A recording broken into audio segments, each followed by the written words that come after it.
দল আজকে রাজপথে নেমেছে এসআইআর বিরোধিতায়, আপনি কি বলবেন? নাটক করছে, ধপের চপ খাওয়ানোর চেষ্টা করছে। উনি বলেছিলেন এসআইআর হলে ঘেরাও হবে ইলেকশন কমিশন অফিস, তারপরের দিনে যে চা খেয়েছে পানি খেয়ে এসছে অফিস থেকে, আজকে গল্প শোনাচ্ছে। প্রায় 90,000 অফিসার তৃণমূল কংগ্রেস পরিচালিত সরকারিতে এসআইআর দ্রুত করার জন্য দিচ্ছে, আর মানুষকে বোকা বানাচ্ছে। মানুষ অত বোকা নয়। এখন সরকারের কাজ কি ছিল? মানুষের কাছে পৌঁছে যাওয়া, মানুষকে বোঝানো অ্যাকচুয়ালটা কি। আতঙ্কের পরিবেশ তো এই তৃণমূল কংগ্রেস আর বিজেপি মিলে করেছে। যে আতঙ্কের পরিবেশ তৈরি করেছিল, এসআইআর করতে দেবো না বলে গল্প শুনিয়েছে, এবার এসআইআর শুরু হয়ে গেছে। সাধারণ মানুষ ক্ষিপ্ত ওই জন্য যে আমরা এসআইআরের বিরুদ্ধে। আরে আমরা পলিটিক্যাল এসআইআরের বিরুদ্ধে, কিন্তু সংবিধানকে সামনে রেখে এসআইআর আমরা বিরোধিতা করতে পারি না। বিএলওরা ভয় পাচ্ছে, শাসক দল হুমকি দিচ্ছে বিভিন্ন জায়গায়। বিএলওদের কাজ কি হবে? ইলেকশন কমিশন অফ ইন্ডিয়াকে জানানো, ওয়েস্ট বেঙ্গলের সিও স্যারকে। ওয়েস্ট বেঙ্গলের সিও স্যার নিশ্চিতভাবে তাদের বিরুদ্ধে আইনত ব্যবস্থা গ্রহণের জন্য নির্দেশ দেবে। ভয় পাওয়ার কোনো জায়গা নাই। শুভেন্দু অধিকারী বলছে বাংলাদেশি একটা ভোটার বাদ যাবে না, হিন্দু, বাংলাদেশি হিন্দু। তাহলে প্রশ্ন আমার এটা, যদি কথাই বলে থাকে, শান্তনুবাবু তার মন্ত্রী থাকবে না? ওরা নতুন করে বাই ইলেকশন করতে হবে। বিপ্লব বাবু আপনার যদি এখন ত্রিপুরায় হচ্ছে না, পশ্চিমবাংলা বিধানসভায় অনেক বিধায়ক আছে, সিট খালি হয়ে যাবে, তাহলে নতুন করে বাই ইলেকশন করতে হবে নাকি? শুভেন্দু বাবু মানুষকে ভড়কাচ্ছে। আমরা শুভেন্দু বাবুকে স্পষ্ট ভাষায়, দ্বার্থহীন ভাষায় বলতে চাই, কোনো মতুয়া, কোনো নমশূদ্র, কোনো আদিবাসী, কোনো দলিত, কোনো মুসলিম বৈধ ভোটারকে যদি কেউ চক্রান্ত করে বাদ দেয়, ইন্ডিয়ান সেকুলার ফ্রন্ট তাদের পাশে থাকবে, তাদের বৈধতা প্রমাণের জন্য সর্বোচ্চ স্তরে লড়াই পর্যন্ত করবে। বিধানসভা আজকে সারা রাজ্যে যখন 2002 সালে ভোটার লিস্ট ধরে এসআইআর শুরু, এই যে কুলপির বুকে দাঁড়িয়ে আপনি মিটিং করছেন, কুলপিতে 2002 এর কোনো ভোটার লিস্ট নেই। আমি এসে তো অবাক হয়ে গেলাম। আমরা কোন রাজ্যে বসবাস করছি আর ইলেকশন কমিশনের ডিউটিটা কি? যদিও 2003কে মান্যতা দিয়েছে, এখানে সর্বদলের বৈঠক হয়েছে, সিদ্ধান্তে এসেছে, সেখানে আমি বিতর্কে জড়াবো না। আমি এখানে কুলপিতে এসেছি, কুলপির মানুষকে আমি শুধু এতটুকুই অ্যাওয়ার করেছি যে কীভাবে ফর্ম ফিল আপটা করা হয়। বাঘ যদি ইসিআই হয়, আপনার এসআইআর যদি বাঘ হয়, বাঘকে আমাদের খাঁচাবন্দি করতে হবে কাগজের মাধ্যমে, সিস্টেমের মাধ্যমে। সে সিস্টেমটা শিখেছি। কুলপির বিষয়টি নিয়ে গতকাল এই তৃণমূল কংগ্রেসের পক্ষ থেকে নির্বাচন কমিশনকে লিখিত জানানো হয়েছে যে 2003-এর ভোটার লিস্ট কেন দেওয়া হবে, যেখানে 293টা বিধানসভায় 2002-এর ভোটার লিস্টকে মান্যতা দিয়েছে। এটা নিয়ে একটা লিখিত অভিযোগ জানানো হয়েছে, আপনাদের পক্ষ থেকে? না, আমি সর্বোচ্চ লিডার হিসেবে আজকে জানলাম।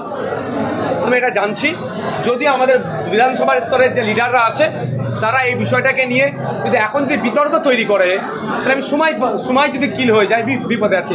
আর তৃণমূল কংগ্রেসে এতদিন পরে ঘুম ভাঙলো। তৃণমূল কংগ্রেস সারা রাজ্যে এসআইআর করতে দেবে না বলছিল, তাহলে কেরলের মতো রেজুলেশন পাস করালো না কেন? সেটাও কিন্তু করেনি। তো এই বিষয়টা নিয়ে আমাদের নেতৃত্বের সাথে আমরা কথা বলি, যারা লিগাল এক্সপার্ট আছে কথা বলি। আমাদের কাজ একটাই, ইসিআই যে স্বচ্ছ ভোটার লিস্ট তৈরি করতে চাইছে, সেই ভোটার লিস্ট যাতে স্বচ্ছতা থাকে, কোনোভাবে অস্বচ্ছ না হয়, কোনো বৈধ ভোটার না বাদ পড়ে, তার জন্য আমরা এখন ব্যস্ত, তার জন্য আমরা চিন্তিত, তার জন্য আমরা কাজে লেগে আছি। একের পর এক আতঙ্কে আত্মঘাতী হচ্ছে। দেখা গেছে আজকেও মুর্শিদাবাদের যে কান্দি পৌরসভা রয়েছে, সেখানে মোহন শেখ নামের এক যুবক বিষকে আত্মঘাতী হয়েছে। এ বিষয়ে কি বলবেন? গতকাল বা আজকেই হাওড়া জেলাতেও হয়েছে। আমি সাধারণ মানুষের উদ্দেশ্যে বলবো, অযথা অহেতুক তৃণমূল কংগ্রেসের আর বিজেপির বাইনারি ট্যাপে আপনারা পড়বেন না। বিজেপি আর তৃণমূল মিলে মানুষকে আতঙ্কের সৃষ্টি করছে, পরে এটাকে বাইনারি পলিটিক্স করবে। 2026 সালে ভোটের বৈতরণী পার করবে। সিএ এনআরসি ছিল 2021-এর ভোট ধরা কল, 2026-এর ভোট ধরা কল হিসাবে ব্যবহার করতে চাইছে এসআইআরকে। আমি অনুরোধ করব, আপনার বাবার মা, দাদু, দাদি, এই 4 জনের কাগজ পুরাতন ভোটার লিস্ট তথা 2002-এর ভোটার লিস্টে যদি না থাকে, আপনারও অপশান আছে, আপনার ভোটাধিকার কেউ কেড়ে নিতে পারবে না। তার জন্য 3টে স্ল্যাব করেছে। একটা হচ্ছে বিফোর 1987, 1987 সালে যাদের আগে জন্ম, তাদের নিজের শুধু 11টা প্রুফের মধ্যে কোনো একটি প্রুফ দিলে তারা ভোটাধিকার হিসাবে তাদেরকে বিবেচ্য করা হবে। আর দ্বিতীয় হচ্ছে 1987 সাল থেকে 2004-এর মধ্যে যাদের জন্ম, যে 11টি গাইডলাইন দিয়েছে মধ্যে যে কোনো একটি, তার মধ্যে অবশ্যই আপনার আধার কার্ডটাকে ইনক্লুড করেছে। সুপ্রিম চর খাওয়ার পরে সুপ্রিম বিহার নিয়ে মামলা হয়েছিল, সুপ্রিম কোর্ট এটাকে করেছিল। সুতরাং তখন কি করতে হবে, 87 থেকে 4-এ যাদের জন্ম তাদের হয় তার কার্ডের সাথে, তার একটা প্রমাণপত্রের সাথে তার বাবা অথবা মা একটা যে কোনো ডকুমেন্টস দিলে হয়ে যাবে। আর 2004-এর পরে যাদের জন্ম তাদের ক্ষেত্রে তার ডকুমেন্টস, তার বাবা এবং মা দুজনের ডকুমেন্টস দিতে হবে ওই 11টি ডকুমেন্টসের মধ্যে থেকে। 11টি ডকুমেন্টস আমরা পেয়ে যাব। সর্বোপরি রেসিডেন্সিয়াল সার্টিফিকেটের কথা বলা হয়েছে। অসুবিধে কোথায়? কেউ আতঙ্কিত হবেন না, কাউকে বিস্মান এই ধরনের কিচ্ছু করতে হবে না।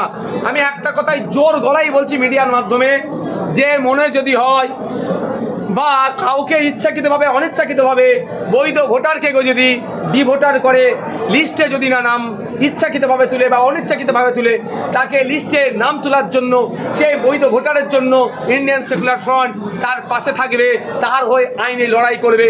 সুতরাং কোনো দরকার নেই কাউকে কারের শরীরের উপর আঘাত দেওয়া, কোনো অঘটন ঘটানোর। Thank you.